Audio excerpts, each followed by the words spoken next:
താമരശ്ശേരി കൈതപ്പൊയിൽ ഫ്ളാറ്റിൽ തൂങ്ങി മരിച്ച നിലയിൽ ഹസ്ന എന്ന യുവതിയെ കണ്ടെത്തിയ സംഭവത്തിൽ ദുരൂഹത വർദ്ധിപ്പിക്കുന്ന വിവരങ്ങൾ പുറത്ത്.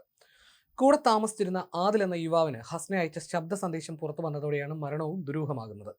ലഹരി ഇടപാടുകൾ പുറത്തു പറയുമെന്നും കൊടിസുനിയും ഷിബുവും അടക്കം കുടുങ്ങുമെന്നും ശബ്ദ സന്ദേശത്തിൽ യുവതി പറയുന്നു. ആദിൽ ഫോൺ എടുക്കാത്തതിനെ തുടർന്ന് യുവതി അയച്ച ഓഡിയോ സന്ദേശമാണ് പുറത്തു വന്നിട്ടുള്ളത്. എന്റെ ജീവിതം പോയി എന്ന് യുവതി പറയുന്നു. കൊടിസുനി മുതൽ ഷിബു വരെ കുടുങ്ങും. എനിക്കറിയാവുന്ന എല്ലാ വിവരങ്ങളും സാമൂഹ്യ മാധ്യമങ്ങളിലൂടെ താൻ പുറത്തുവിടുമെന്നും യുവതി പറയുന്നുണ്ട്. എന്റെ ജീവിതം പോയി. നിങ്ങൾ അടിക്കുന്ന ലഹരിയുടെ വിവരങ്ങൾ ഉൾപ്പെടെ എനിക്കറിയാവുന്ന എല്ലാ വിവരങ്ങളും ഞാൻ വെളിപ്പെടുത്തും. കൊടിസുനി മുതൽ ഷിബു വരെ കുടുങ്ങും. പോലീസിന്റെ കയ്യിൽ നിന്നല്ലേ നിങ്ങൾ രക്ഷപ്പെടൂ.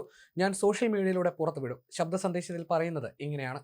ഈ മാസം 1 രാവിലെയാണ് 34കാരി ഹസ്നയെ കിടപ്പുമുറിയിൽ മരിച്ച നിലയിൽ കണ്ടെത്തിയത്. 5 മാസമായി പുതുപ്പാടി സ്വദേശി ആദിലിനൊപ്പമായിരുന്നു ഹസ്നയുടെ താമസം. വിവാഹം നിയമപരമായി രജിസ്റ്റർ ചെയ്തിരുന്നില്ല. ആദിലിന്റെ ലഹരി ഇടപാടും ക്രിമിനൽ പശ്ചാത്തലവും നാട്ടുകാരും കുടുംബവും പോലീസിനെ അറിയിച്ചിരുന്നു. എന്നാൽ അസ്വാഭാവിക മരണത്തിന് മാത്രമാണ് പോലീസ് കേസെടുത്തിരിക്കുന്നത്. ഹസ്നയുടെ ആത്മഹത്യക്കുറിപ്പ് പോലീസ് കണ്ടെത്തിയിരുന്നെങ്കിലും ഇതുവരെ പുറത്തുവിട്ടിട്ടില്ല. ഇതിനിടയിലാണ് മാസങ്ങൾക്ക് മുമ്പ് ഹസ്ന തന്റെ പിതാവിന്റെ ഫോണിൽ നിന്ന് ആദിലിന് അയച്ച ശബ്ദ സന്ദേശം പുറത്തു വരുന്നത്.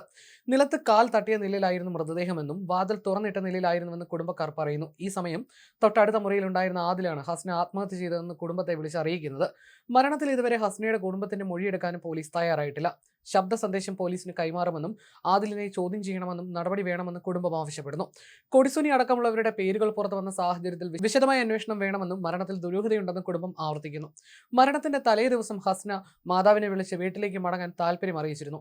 ഇവിടുത്തെ പ്രശ്നങ്ങളെല്ലാം തീർത്ത ശേഷം താൻ വീട്ടിലേക്ക് വരുമെന്നും മകനൊപ്പം ഇനി നന്നായി ജീവിക്കണമെന്നും പറഞ്ഞതായി ബന്ധു പറഞ്ഞിരുന്നു. പിന്നാലെ ഹസ്നയെ വിളിച്ചു നോക്കിയപ്പോൾ ആദിലാണ് ഫോൺ എടുത്തതെന്നും തലവേദന കാരണം കിടക്കുകയാണെന്നും പറഞ്ഞു. പിന്നാലെ ഇയാൾ തന്നെ വീട്ടിലേക്ക് വിളിച്ച് ഹസ്ന ആത്മഹത്യ ചെയ്ത കാര്യം അറിയുകയായിരുന്നു. നേരത്തെ വിവാഹിതയായിരുന്ന ഹസ്ന ഭർത്തൃ വീട്ടിൽ ആയിരുന്നപ്പോൾ ഫാഷൻ ഡിസൈനിങ് പഠിക്കാൻ പോയിരുന്നു. അങ്ങനെയായിരുന്നു ആദിലിനെ പരിചയപ്പെടുന്നത്. തുടർന്ന് ആദിലിനൊപ്പം ഇറങ്ങിപ്പോവുകയായിരുന്നു.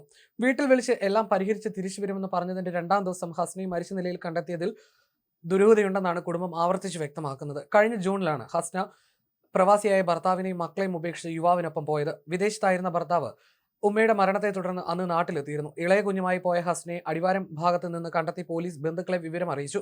പിതാവും ബന്ധുക്കളും സ്റ്റേഷനിലെത്തി ഹസ്നയെ വീട്ടിലേക്ക് കൊണ്ടുവന്നെങ്കിലും കുഞ്ഞിനെ എടുക്കാതെ 2ാം ദിവസം ഹസ്ന വീട് വിട്ടിറങ്ങിയായിരുന്നു.